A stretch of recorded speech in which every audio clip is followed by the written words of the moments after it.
In Mark chapter 3 verse 5, we encounter one of the most powerful glimpses into the heart of Jesus as he stands in the synagogue. The Pharisees, cold and hardened in their religious pride, seek to trap him.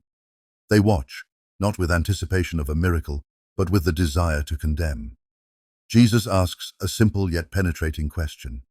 Is it lawful on the Sabbath to do good or to do evil, to save life or to kill? But their silence reveals the depth of their rebellion against the truth. This is where Mark chapter 3 verse 5 comes into play. And when he had looked around at them with anger, being grieved by the hardness of their hearts, he said to the man, "Stretch out your hand." And he stretched it out, and his hand was restored as whole as the other. Here, Jesus looks at these religious leaders with anger. This is not the passive, gentle Jesus so often portrayed.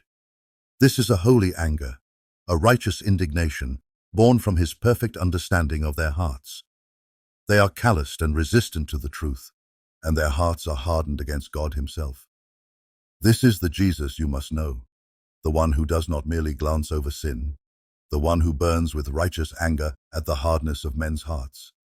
This is a warning to anyone who would harden their hearts against him. Hebrews chapter 3 verse 15 echoes this. Today, if you will hear his voice, do not harden your hearts as in the rebellion.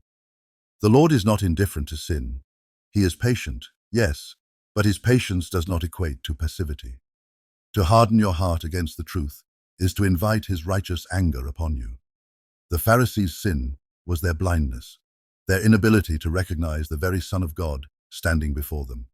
They had religion, but no relationship with God. Their hearts were so calloused that they could not even rejoice at the healing of a man right before their eyes.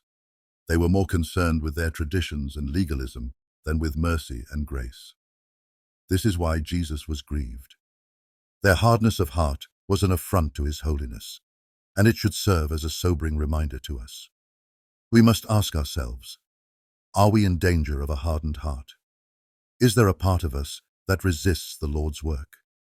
1 Samuel chapter 16 verse 7 tells us that the Lord looks at the heart, not the outward appearance. He sees past the external actions and into the core of who we are. Just as the Pharisees had an outward appearance of righteousness, we too can fall into the trap of religious pretense, while our hearts remain far from God. Jesus despises this kind of hypocrisy, and his anger in Mark chapter 3 verse 5 demonstrates this truth.